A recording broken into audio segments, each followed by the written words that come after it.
여러분, SBS의 당신이 혹하는 사이라는 프로그램 알고 계신가요? 네, MBC에서 진행했던 선을 넘는 녀석들 마스터 X라는 프로그램도 많이 들어보셨죠? 무엇보다 TVN 어쩌다 어른 등 다수의 예능 프로그램에서 활약하시면서 대한민국 국민들에게 역사를 배우는 즐거움을 또 서사적으로 풀어내는 걸로 유명하신 분입니다. 역사는 외우는 게 아니다, 이해하는 것이다 라는 발언이 유명하죠. 대한민국 학교 체제가 어떻게 경쟁 교육을 부추겼는가라는 주제로 심영한 역사학자님께서 나오셔서 통찰력 있는 강연 전해주시도록 하겠습니다. 박수 부탁드립니다. 네, 안녕하세요. 반갑습니다. 심용환입니다. 이런 장소 어색하고요.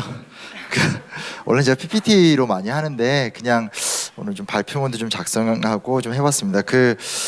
이게 어쨌든 경쟁 교육 문제에 대한 이야기를 좀 하러 온 자리인데 사실은 이제 양력을 소개할 때 갑자기 방송 얘기가 써 있어서 적잖이 비위가 상했었거든요. 근데 맨 처음 이제 그래서 이 사전에 안내지를 보고 이걸 바꿔달라고 할까 생각을 하다가 그냥 왔어요. 왜 그냥 왔냐면 이게 하나의 현상인 거죠. 그러니까 예를 들면 이게 오늘 제가 나눌 이야기가 1995년 5.3일 개혁부터 한국이 교육개혁이 어떤 식으로 진행되어 왔는가에 대한 역사적인 추적에 대한 이야기거든요. 근데 첫 번째로 드리고 싶은 말씀이 뭐냐면 95년에 대한민국의 교육 대개혁을 준비하는 핵심적인 목표 중에 하나가 정보화 시대에 대한 대응이었었어요. 그래서 오늘날 우리가 알고 있는 이 정보화 시대하면 김대중 정권 때의 IT 산업을 많이 기억을 하시지만 사실은 김영삼 정권기 때 IT 산업에 대한 근간 정지 작업이 있고 그 위에서 김대중 정부가 굉장히 큰 성공을 거둔 거거든요. 제가 이 얘기를 왜 말씀을 드리게 되냐면 그로부터 30년이 지난 오늘 여러분이 잘 알다시피 우리나라의 주요한 지자체 혹은 주요한 국가기관의 어지간한 온오프라인 교육 시스템을 다 갖추고 있죠. 그러나 사람들은 뭘 보죠? 방금 얘기했던 당신이 욕하는 사이라든지 선을 넘은 녀석들이라든지 혹은 유튜브를 보고 있어요. 이게 뭘 의미하는 거냐면 30년 전에 우리가 어떤 정보화 사회에 대해 전혀 예상하지 못했던 시점에는 국가가 주도를 해서 이러한 것들을 만들어내면 이것이 새로운 교육의 굉장히 중요한 틀거리로서 작용할 거다라는 믿음이 있었던 거죠. 근데 중요한 사실은 뭐냐? 예상치 못한 부분이 있어요. 그게 뭐냐? 민간 영역에서 훨씬 더 자율적이고 훨씬 더 활발하게 소위 말하는 온라인 영역의 생태계나 오프라인 영역의 생태계를 자생적으로 구축했다라는 거죠. 그리고 사람들은 압도적으로 후자에 더 영향을 받고 있다라는 것. 이게 굉장히 전 중요한 시사점이라는 생각을 해보게 됩니다. 그래서 사실 아까 이제 이 얘기부터 시작하려는데 의원님께서 저기 999 얘기하셔서 저도 옛날에 콜론 버스를 쓰다가 콜론 버스는 아닌 것 같아서 콜론 부스라고 썼다가 전 다행히 선생님이 정답을 처리해 주셔서 융통성 있는 교육을 받고 자랐는데 여튼간 비슷한 기억이 떠올라서 인상 깊었습니다. 그래서 근데 제가 첫 번째로 말씀드리고 싶었던 이 얘기를 왜 말씀드렸냐면 이게 변화라는 거죠. 그러니까 우리가 국가와 정부가 어떤 계획을 세웠었을 때 그 결과가 정부 측에서 예측하는 결과가 있지만 사실은 이 사회 변화의 속도가 굉장히 빠르다라는 것이고 사회 변화의 속도를 우리가 가늠하면서 다음에 교육의 설계나 정책적 설계를 해나가는 것이 맞는데 그것이 좀 어느 부분에서 지금 어긋나고 있지 않나라는 거에 대해서 그냥 나온 게 말씀드렸고요. 그 이야기를 말씀드린 건 저는 이제 발표문에다 내용을 써놨지만 이제 7월 29일 날 발표했었던 교육부 업무보고에서 흥미로운 이야기가 나왔습니다. 잘 알다시피 디지털 100만 인재 양성. 물론 그 당시에 화제가 됐었던 것은 이제 그 5세 그러니까 어린아이도 학교 일찍 갈 수 있게 됐다는 게 화제가 되긴 했지만 저한테 눈에 끌렸던 건 이제 디지털 100만 인재 양성이었었거든요. 그리고 교육 업무 보고를 보면 그 100만 인재 중에서 고급 인재 7만, 중급 인재 72만, 초급 인재 21만 해서 뭐 코딩 교육부터 뭐 하겠다 이렇게 쭉 나왔죠.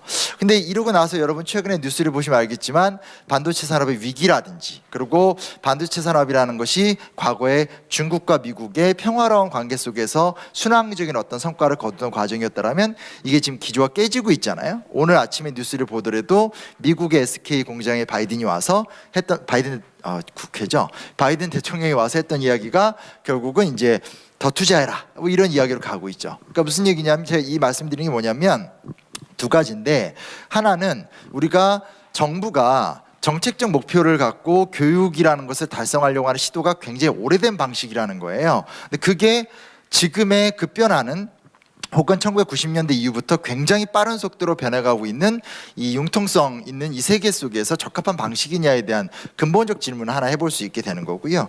두 번째 보다 더 중요한 사실은 뭐냐면 뭐 지금 우리 사교육 걱정 없는 세상에서 계속 지속적으로 이야기를 하고 있는데 꼭 이 사교육 걱정 없는 세상에서만 이야기하는 것이 아니라 교육제도에 근본적 모순이 있다는 건 사실 다 알고 있는 이야기잖아요. 그리고 모두가 다 경험하고 있는 이야기고 저도 경험했고 저는 이제 초등학생 아들 둘을 의원님 때문입니다.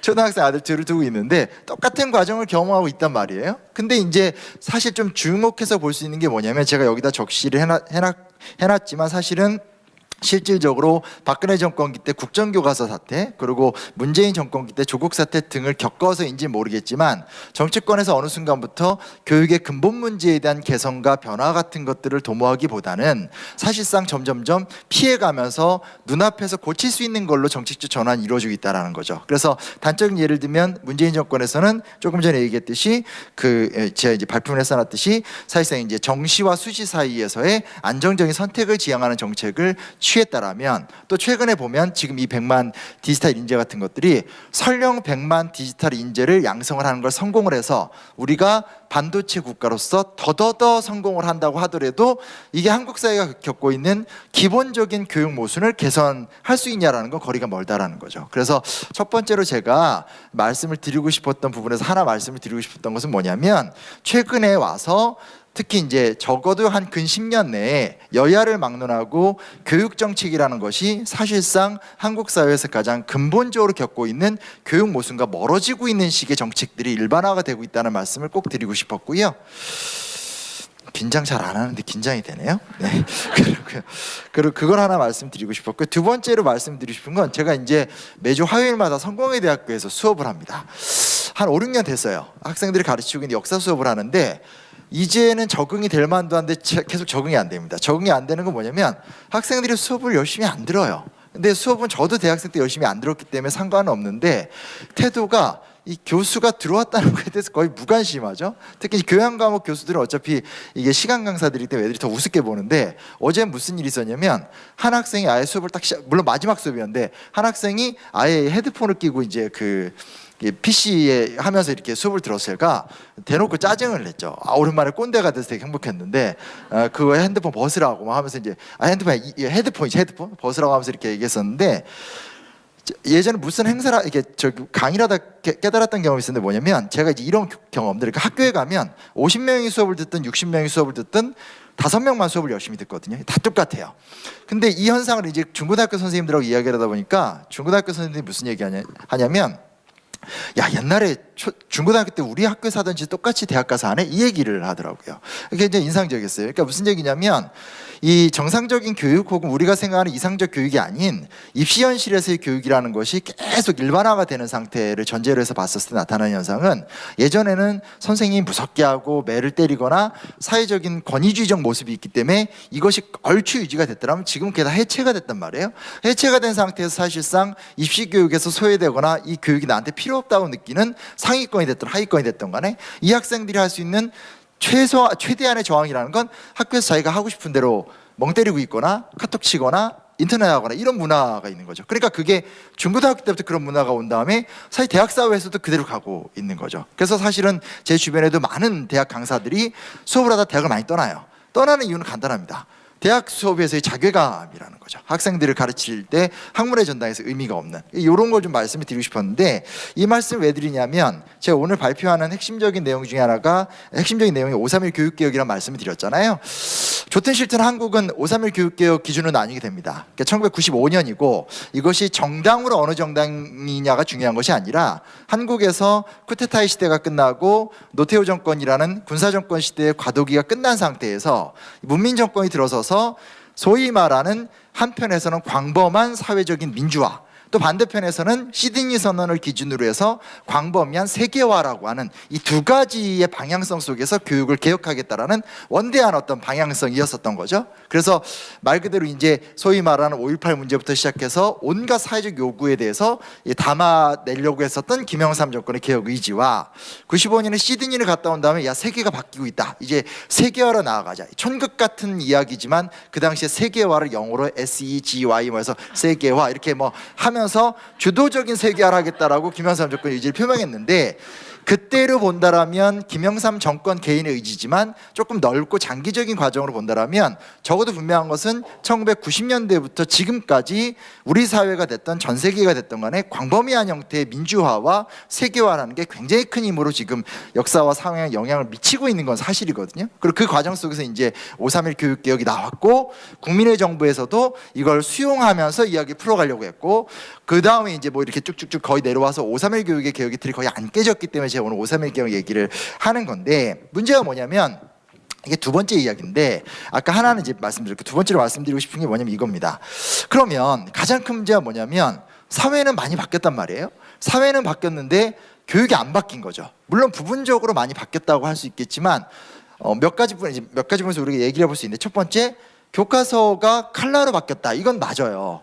그러나 교과서 자체가 어떤 과거에 우리가 배우던 방식의 교과서를 벗어났냐.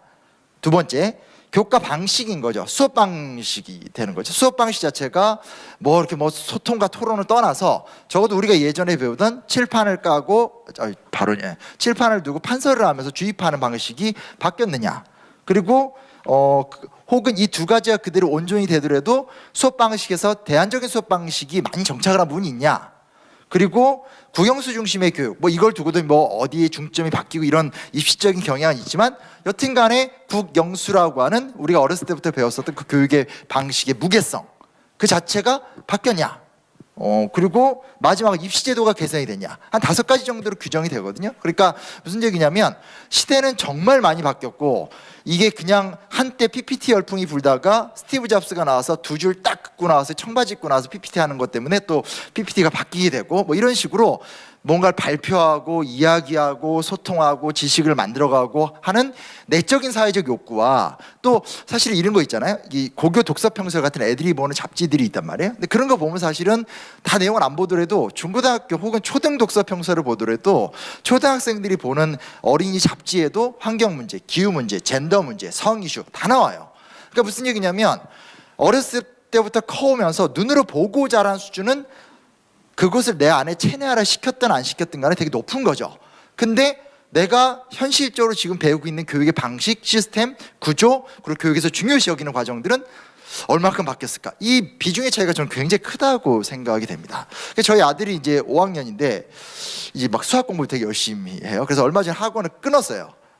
다른 학원을 옮겼어요. 근데 끊었던 이유가 뭐냐면 애가 수학을 잘하니까 토요반에 나오라는 거예요. 그러니까 이거 특혜라고 하면서 이제 이렇게 토요일 날 나와야지 더 공부를 많이 해서 할 수 있다. 그래서 가만히 해서 뭘 봤던가 했더니 애가 어느 날 저한테 와서 아빠 나 지금 중학교 1학년 수학을 배워.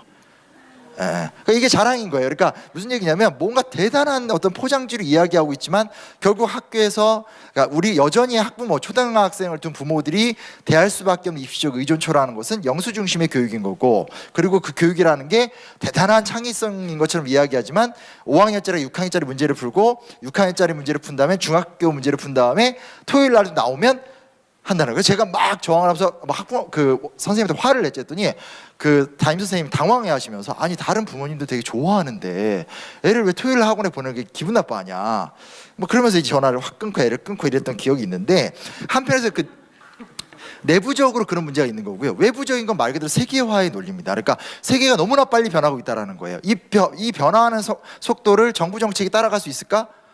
혹은 정부가 주도할 수 있을까?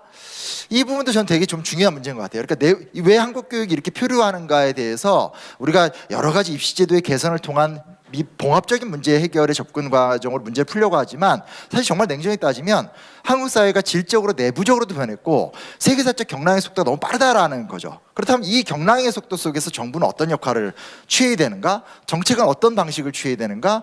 교육의 구조는 어떻게 바뀌어야 되는가를 계산하면서 나가야 되는 것이 그 부분에 좀 문제가 있지 않나라는 말씀을 드렸고요. 이 말씀을 드린 이유는 이제 쭉 내용을 제가 쭉 써놨는데 사실은 95년에 531 교육개혁을 이야기할 때도 첫 번째 과제는 입시 병목 현상을 해소하겠다는 거예요. 그 문제의식은 하나도 바뀐 적은 없습니다. 근데 이제 이 당시에 나왔던 것은 이제 그 소위 말하는 그 이제 수학능력 시험이라는 것의 대두였고 저도 이제 수능 초창기 세대 때의 등장인 건데 근데 여기서 우리가 조금 하나 주목해서 볼 측면이 뭐가 있냐면 531 교육개혁 당시에 핵심적인 아젠다 중에 두 가지가 있는데 그 중에 하나가 뭐냐면 시대가 바뀌었다라는 거. 그래서 적성과 창의성에 근거해서 학생들을 길러야 된다라는 이야기를 전제로 합니다. 그 말 자체는 좋죠. 이제 드디어 줄 세우기나 암기식이 아니라 학생들의 적성을 고려하고 창의성을 고려해서 교육을 시키겠다라는 방향 자체는 좋습니다. 근데 그 다음 단계로 뭐가 나오냐면 그래서 세계화 시대에 걸맞는 인재를 양성하겠다라는 걸로 가요.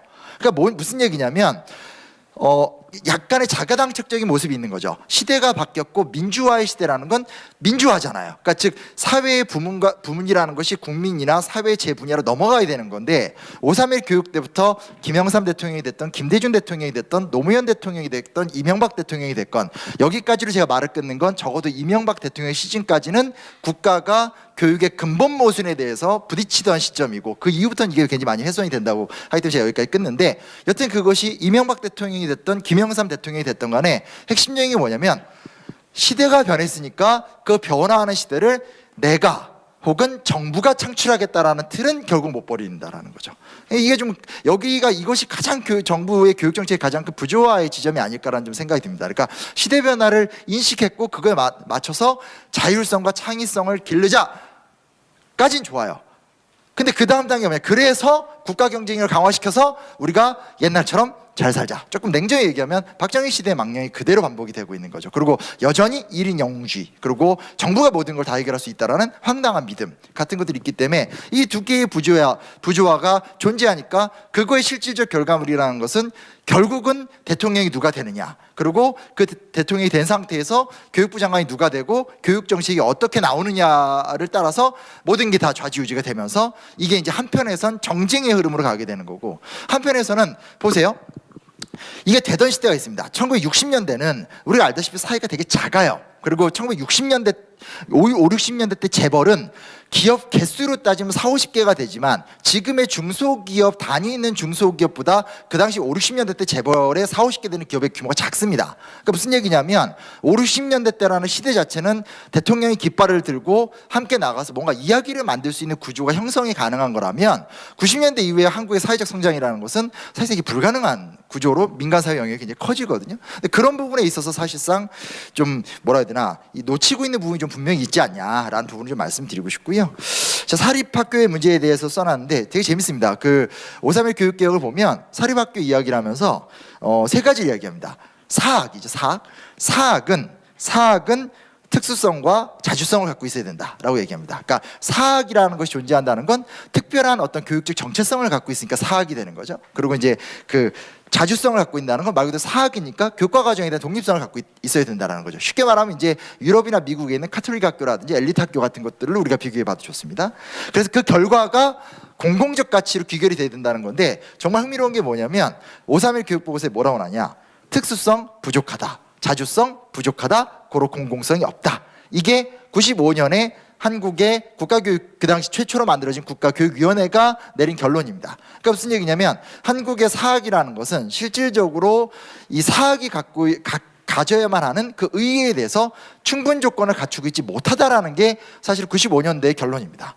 그게 지금까지 바뀌었을까요? 이게 왜 그러냐면 역사적으로 보게 되면 한국의 사학이라는 것은 기독교 선교와의 특수한 관계를 맺고 있습니다. 근데 기독교 선교가 성공을 거둘 무렵에 사실 이 사학 교육이 굉장히 적극적으로 보급될 수 있었던 배경에는 민간 사회에서의 공공 의료라든지 공공 교육 같은 것들이 존재하지 않았고 서당 중심의 전통적 교육을 대체하는 근대 교육이 필요했기 때문에 개신교 선교사들에 의한 소위 말하는 사학이 굉장히 성공적이었습니다. 그러나 그건 1920년대까지 이야기고요. 30년대 때부터 일본이 사학을 점령하고, 그리고 50년대 이후부터는 사실상 사학이라는 것은 국가교육의 보조수단으로서, 즉 재정이 부족한 국가교육이 국가 재정만으로 사학을 운영을 못하니까 이 사학과의 적절한 결탁을 통해서 사학교를 운영했기 때문에 사실상 한국에선 사학의 특수성이나 사학의 공공성은 전혀 존재하지 않죠.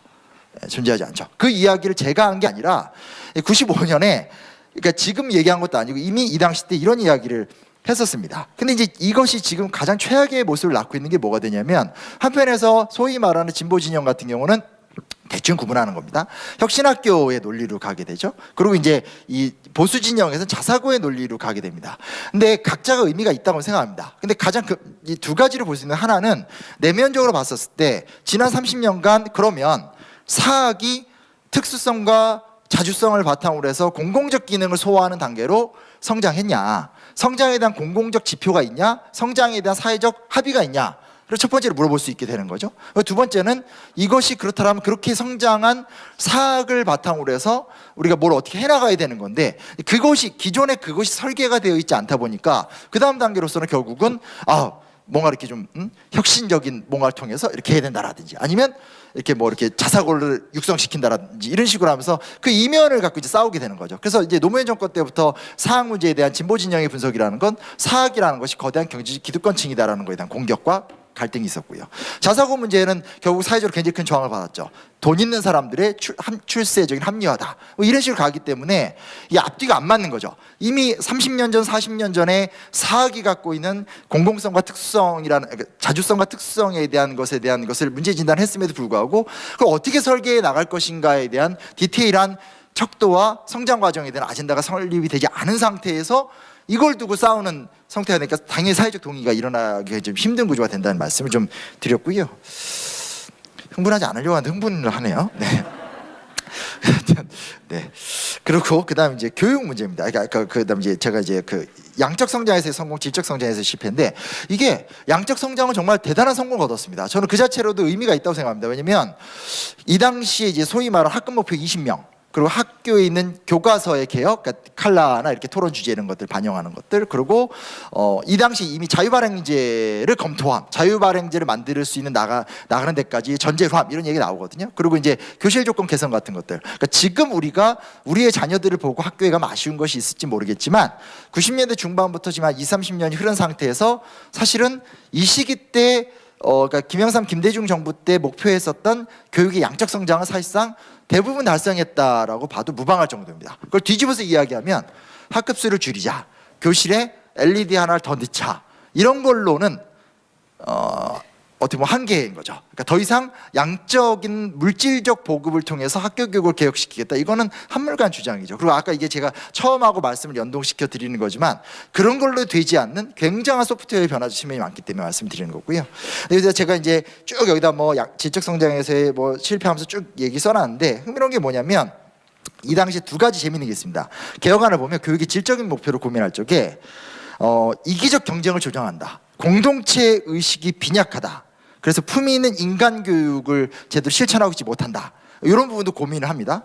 그러면서 재밌는 게 뭐냐, 학년별로 쪼개서, 물론 굉장히 아젠다에 불과한데, 초등학교 때는 거기 이제 그 교육에는 국민학교라고 써 있는데, 유치원부터 초등학교까지는 공동체 의식 교육을, 초등학교 4학년부터 중학교까지는 민주시민 교육을. 그러니까 이게 그리고 끝까지 하겠습니다. 흥분하지 않겠습니다.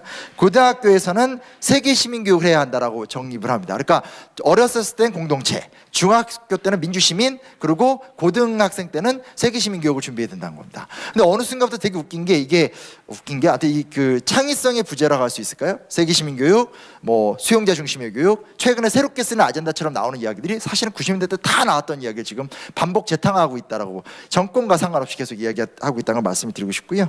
이 민주시민 교육 보니까 제가 하나 생각나는 게, 제 아들이 수학 문제를, 둘째가 이제 3학년인데 수학 문제를 풀다가 갑자기 저한테 아빠 민주시민 교육이 뭐야? 라고 물어봤어요. 그래서 제가 야 수학 문제를 푸는데 민주시민 교육이 뭔 상관이야? 했더니 나와. 그래서 야 수학 교과서 민주시민 교육이 왜 나와? 그러니까 애가 막 저희 둘째가 저를 닮아서 성질이 들었거든요. 그래서 제가 아빠 아니 하면서 교과서 보여줬는데, 교과서 이렇게 첫 장을 보면 이제 교육 목표 하면서 밑에 이렇게 말이 들어가잖아요. 거기에 이제 수학 교육 하면서 뭐 참된 인성 양성, 민주시민 교육 양성해서 수학 문제 잘 풀면 민주시민이 된다라는 식의 글이 써 있는 거예요.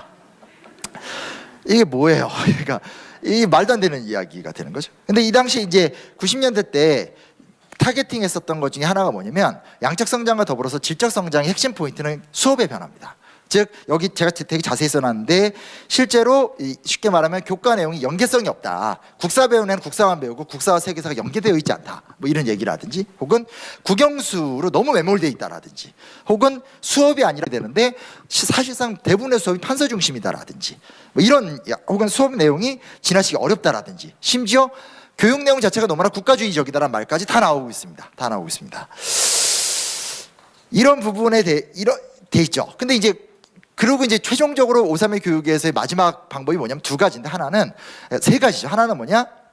결과적으로 봤었을 때 교과 외적인 교과가 많이 등장해야 된다는 거예요. 그러니까 지금은 단계상 이럴 수밖에 없는데 이것들의 기존의 교과들을 계속 깨나가다 보면 학생들 사이에서 새로운 수업에 대한 요구가 생기게 될 것이고 그 새로운 수업, 즉 교과서가 없는 자율적 교과의 탄생과 등장을 국가가 계속 지원을 해주면서 어느 단계 일정 단계가 지나고 나면 국가가 공교육적으로 제도하는 걸 넘어서서 소위 말하는 자율적 교육이 다양하게 탄생이 돼서 그걸 보조하는 형태로 국가 교육이 이동돼야 된다는 얘기를 하나 하고 있고요. 두 번째 뭐냐? 그것을 대비하기 위해서 대학 교육이 질적인 수준을 높이는데 여기에는 굉장히 좀 빈약해 있긴 하지만 어찌됐건 예전에 기억하시겠지만 수능을 두 번 봤던 적이 있었잖아요. 근데 그게 그 당시 이제 시작점이었었는데 궁극적 도전은 뭐냐? 1년 내내 대학은 자율적으로 언제든지 학생을 뽑을 수 있고 그리고 학생은 1년 내내 대학을 응시하거나 혹은 대학을 응시하지 못했을 경우에 평생교육이나 사회교육을 통해서 대학에 들어간 것만큼의 어떤 커리어를 인증받아서 사회생활을 하는데 무리가 없게 한다라는 것까지가 설계도입니다. 이쯤 되면 이상사회죠.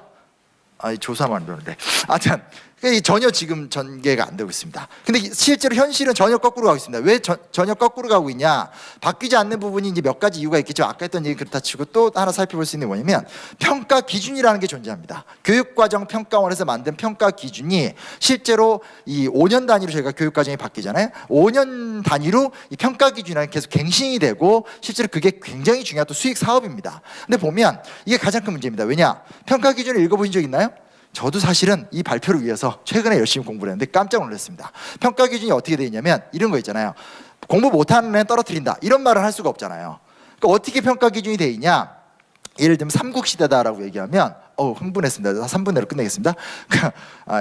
정상주 놔두면 제가 계속 얘기하거든요. 그 뭐냐? 이런 거 삼국시대다고 얘기하면 하급 평가 기준은 삼국시대에 대한 기초적인 이해를 해야 한다. 중급은 4세기부터 6세기경 사이에 어떤 내용을 이해해야 된다. 그리고 고급은 이걸 바탕으로 뭘 해야 된다. 이런 식입니다. 그러니까 무슨 얘기냐면 한국의 교육과정 평가원의 교육과정은 전 과목에 대한 모든 기초적인 교육을 모든 학생들이 다 이해를 해야 된다는 걸 전제로 하고 있습니다. 그럼 이 얘기가 되게 듣기 좋게 들리면 당연한 거 아니야? 우리는 한 명의 학생도 포기하지 않을 거야. 이렇게 느껴집니다. 그리고 이런 식의 정책적 어떤 그러니까 동의를 국민들 사이에서 구할 수 있죠. 그러나 냉정하게 생각해 보십시오. 저는 역사를 좋아했기 때문에 역사 연구자가 된 거잖아요. 근데 역사를 대부분 학생들이 좋아하나요? 좋아하지 않습니다. 그리고 한 40 넘으면 역사를 좋아하기 시작합니다. 그래서 최근에 제 친구들이 갑자기 제 팬들이 되어가고 있습니다. 그럼 뭘 얘기하는 거냐? 냉정한 현실이라는 거죠. 냉정한 현실이라는 거죠. 학생들이 사회에 나가서 필요에 따라서 무언가를 얻을 교육의 권리도 있고 반대편에서 내가 싫어하는 걸 안 배울 권리도 있고 혹은 배워야 되는 것 부분에 대해서 실패하는 것 또한 교육학적으로 염두에 둬야 되는 거잖아요. 근데 한국의 교육이라는 것은 일단 기본적으로 평가 기준이 다 존재합니다. 그래서 이 평가 기준이 지금 2015년 기준을 보게 되면 2009년에 나왔던 건 기준만 존재합니다. 2015년을 보면 예시 문항을 다 만들었습니다. 그래서 어떤 문제를 이렇게 내야 되고 이 문제 이렇게 풀어야 되고 이렇게 풀었을 때 이 점수를 줘야 된다는 겁니다. 그러면 그 결과는 뭐예요? 그 결과는 입시제도와 시험 문제 풀고 정답 표현하고 점수를 수치하는 거 말고 방법이 없습니다. 그러니까 앞뒤가 안 맞는 거죠. 애초에 설계했던 방향이라는 것은 실질적으로 기존의 교육을 해체하고 기존의 교육 질서를 넘어서는 것을 공교육에서 만들어가자는 입장이었었는데 실질적으로 진행이 되고 있는 건 교평원에서 만든 평가 기준에 따라서 모든 학생들을 수치화된 점수로 평가를 하겠다는 거죠. 그것이 수시가 됐든 정시가 됐든 수능이 됐든 어떤 제도가 됐든 간에 이게 존재하는 상태에서 그러니까 이게 존재하는 상태에서 무슨 교육개혁이 가능할까요? 마지막 여기 보면 제가 마지막 쓴 얘기가 국가교육위원회와 그 교육자치 이야기를 하고 있습니다. 이거 자 95년 교육위원회도 이 당시에 명망가들 다 모아놨습니다. 김수환, 추기경, 강원영 목사, 한국에서 이름만 되는 사람들 다 모아놨습니다. 그 얘기를 거꾸로 해볼까요? 명망가들을 다 모아놨지만 실질적으로 모든 문서는 교육부가 작성을 했고요. 명망가들이 사인하는 걸로 끝났습니다. 그 이후에 우리나라에서 국가교육위원회를 만들어서 국가교육을 개혁하겠다는 과정들. 이번에도 이배용 역사학계의 거두를 자리에 앉히셨죠. 그 전에 문재인 정권 때도 마찬가지고요. 실질적으로 보게 되면 국가교육위원회라는 게 우리나라에서 먼저 실시한 것이 아니라 미국이나 일본에서 먼저 실시를 했는데 다 실패했습니다. 다 실패할 수밖에 없는 이유는 뭐죠? 명망가들을 모아놓고 명망가들에 의한 어떤 정부 정책이나 보증표로 활용을 하게 되니까 국가교육위원회가 의미가 없죠. 두 번째, 교육자치. 교육자치 같은 경우들도 실제로 미국이나 일본의 자료들을 보면 실패했다는 얘기들이 굉장히 많이 나옵니다. 미국 같은 경우는 실제로 교육자치가 농업사회에서 도시사회로 옮겨지게 되면서 도시 엘리트들이 주도하는데 문제가 뭐냐? 교사들은 매일매일 학교에 있는 사람들이고 그 문제에 관심 있는 일반 학부모나 일반 엘리트들은 그 문제를 일관적으로 관찰을 할 수 없거든요. 그러니까 이게 잘 안 돌아갑니다. 그래서 이제 소위 말하는 제가 여기다도 써놨지만 교육감 선거와 교육위원들 사이에서 교사들이 눈치를 보면서 안락한 생활을 유지했다. 뭐 이런 책들이 학술적 연구로 결과가 나온다라든지. 일본의 교육위원회 같은 더 안 좋은 모양인데 일본의 교육위원회 같은 경우는 어떤 식으로 진행을 했냐면 일본 같은 경우는 실질적으로 신자유주의적 개혁을 합니다. 그러니까 무슨 얘기냐? 학교 셀링으로 바뀌었습니다. 그러다 보니까 오히려 학교에 내에서 벌어진 이지매 같은 이야기 거의 안 합니다. 왜냐면 그렇게 해버리면 학교를 안 오거든요. 즉 우리 군대랑 똑같죠. 군대 가면 제가 예전에 군대에 있었을 때 저희 군대 내무부조리 너무 심했습니다. 제가 군대를 좀 늦게 갔는데 노무현 대통령 때인데 국가에서 인권을 지켜준다고 하면서 막 하는데 저희 대대장님께서 정말 열심히 군대 내 부조리를 뽑기 위해서 무려 50여 명을 전출을 시켰습니다. 저희 되게 빡센 부대였는데 결과가 뭔지 아세요? 저희 대대장님이 좌천됐습니다. 왜? 50명이나 이 문제가 많은 이런 문제 대대의 대대장이다. 무슨 말씀인지 알겠죠? 그러니까 문제를 개혁하는 거에 대한 업적을 인정해 주는 것이 아니라 문제가 많이 들어가니까 공무원 특유의 보신주의에 의해서 돼버리는 이런 현상들이 일어나야 됩니다. 즉 무슨 얘기냐? 국가교육위원회나 교육자치 같은 경우들은 사실상 상당 부분은 실패한 부분들도 많습니다. 근데 국가교육위원회는 그렇다 치고 그렇다면 교육자치 혹은 교사자율 같은 95년대부터 계속 이야기했었던 소위 말하는 학교자치 같은 수많은 이야기들이 얼만큼 교육 현장에서 실질적인 권한을 갖고 있고 교육 구조를 깨고 있느냐로 따져봐도 역시 그렇지 않죠. 대부분의 것들은 다 교육부가 정책을 내리고 있고 교육평원에서 평가 기준을 마련하고 있고 그리고 입시 문제에 모든 사람들이 관심을 갖고 있기 때문에 입시 문제에 대한 봉합적 태도를 갖고 있고 최근에는 먹고살이 문제가 되니까 먹고살이 문제에 대한 해법으로 가고 있고 이런 식으로 가고 있기 때문에 역사적으로 한 30년, 40년을 쭉 저는 제가 할 수 있는 게 역사적 분석밖에 없거든요. 근데 쭉 분석을 해보다 보면 한국 교육이 왜 개선되거나 개혁되고 있지 않은가에 대한 맥락을 좀 정확하게 보인다고 좀 할 수 있습니다. 그래서 제가 결론을 말씀드리겠습니다. 마지막으로 이제 말씀을 드렸던 것은 백화점식의 해법을 모색하지 말자라는 건데 사실 그럼 어떻게 할래? 어떻게 해야 될까요? 그거에 대한 정확한 해법을 제가 마련할 수 있다. 이게 쉬운 문제는 아니라고 생각합니다. 다만 중요한 것은 그것이 교육 자체가 됐든 교과 수업 자체의 변화가 됐든 입시제도의 질적인 개혁이 됐든 간에 그 단위 하나가 정확하게 만들어져서 그것이 10년, 20년, 30년이 지나면서 확고한 단위로서 계속 정착이 될 적에 구조적 변화의 틀거리가 만들어질 수 있게 된다는 거죠. 근데 실제로 지난 30년, 40년을 분석해 보면 구조적 변화의 틀거리가 아닌 정책적 변화의 모습들만 계속 진행이 됐었기 때문에 앞으로 진행되는 교육개혁 과정 자체라는 것에 대해서는 좀 다른 좀 접근을 좀 해줬으면 좋겠다는 생각을 하게 되고요. 당연히 이런 구조로 들어간다면 학부모들 입장에선 최소주의적 선택을 할 수밖에 없습니다. 선생은 언제나 최대주의적인 이상적 생각을 합니다. 그러나 학교는 그렇지 않죠. 저는 아이들을 제가 하는 모든 것을 나누려고 하지만 다음 주 기말고사거든요. 기말고사에 우리 대학생들이 일단 애들이 글을 더럽게 못 씁니다. 요즘 애들이 이렇게 치기만 해가지고 악필도 이런 악필들이 없습니다. 근데 보면 제가 한 학기 동안 가르쳤던 내용이 10%도 기억하는 학생이 별로 없습니다. 이게 현실입니다. 지금 무슨 얘기냐? 우리가 지향하는 교육의 최대주의적 기대도 있어야 되겠지만 최소주의적 현실이 어떤 걸 봤었을 때 지금과 같은 방식의 퇴보화되는 교육 정책이 지속되는 한 학부모들이 선택할 수 있는 길은 하나밖에 없죠. 우리 아이를 동의가 되든 안 되든 어찌됐건 좋은 대학에 보내야 된다. 그리고 이 입시제도의 경험에 맞춰서 가야 된다. 그리고 거기에 대해서 어떻게 부응할 수밖에 없을까요? 사교육은 그에 맞춰서 계속적으로 자녀들을 꼬셔나갈 겁니다. 그래서 조금은 우리가 역사적인 담론들 좀 보면서 이야기를 풀어갔으면 좋겠다는 생각을 하게 되고요. 일단 제 얘기는 이걸로 마치도록 하겠습니다. 감사합니다. 네. 그 객관적 시각을 바탕으로 우리 교육 현실의 철학적 본질을 꿰뚫어 주신 강연에 감사드립니다. 이 현장에서 한 분 정도 혹시 플로어 질의가 있으시면 간단하게 받고 또 다음 강연으로 넘어가고자 하는데요. 혹시 질문해 주고 싶으신 분 계실까요? 네, 마이크 전달 부탁드립니다. 성함과 함께 이제 뒷 강연들 시간 때문에 좀 짤막하게 질문 부탁드립니다.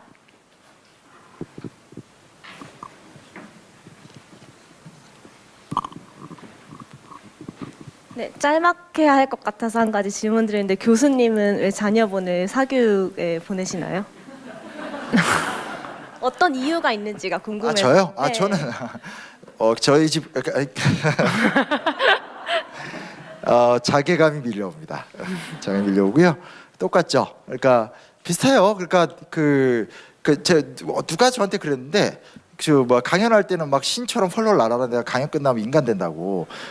똑같습니다. 그러니까 가정 교육은 제가 권한을 갖고 있지 않죠. 아내가 관리를 하고 있고요.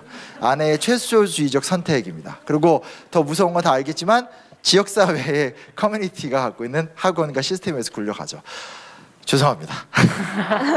아니요, 저는 딱 이런 느낌이 들었는데 사실 저는 학교에서 근무하고 있지만 학교가 이 경쟁 교육을 부추겼다는 것에 있어서 하나 더 말씀드리면 학부모님들이 그런 것을 놓지 못하는 것도 큰 요인이라고 생각해서 사교육을 보내신다고 하셔서 말씀드립니다. 네, 그러니까 이게 저도 간단히 답변을 드리면 가장 큰 문제가 뭐냐면 한국은 단위가 없습니다. 그러니까 예를 들어 독일이 전후에 새롭게 교육 개혁을 한다고 할 때 소위 말하는 독일의 소위 말하는 인문주의 전통이 있다라든지 이렇게 나라별로 이 교육을 새롭게 구성할 때 나오는 전통 세력이 있습니다. 근데 우리나라는 알다시피 조선 시대를 끝나고 일제강점기와 전쟁을 겪은 다음에 해방이 되고 나서 만들어졌기 때문에 한국은 교육 문제에 대한 단위적인 세력을 갖고 있지 않아요. 이것도 굉장히 큰 문제이기 때문에 여전히 결국은 정책적 소수의 어떤 운동가적 모험을 통해서 문제를 풀 수밖에 없다는 말씀을 그 속에서 말씀을 드릴 수 있는데, 그렇기 때문에 결국은 정책이 어떻게 현실을 촉진시켜 나가느냐인데 표면적인 변화들이 있습니다. 역사 교과서에도 토론이라는 내용들이 막 다 들어가 있고, 저 강동구 사는데 강동구는 역사적 유산이 거의 없거든요. 그럼에도 불구하고 강동구의 역사 유산에 대해서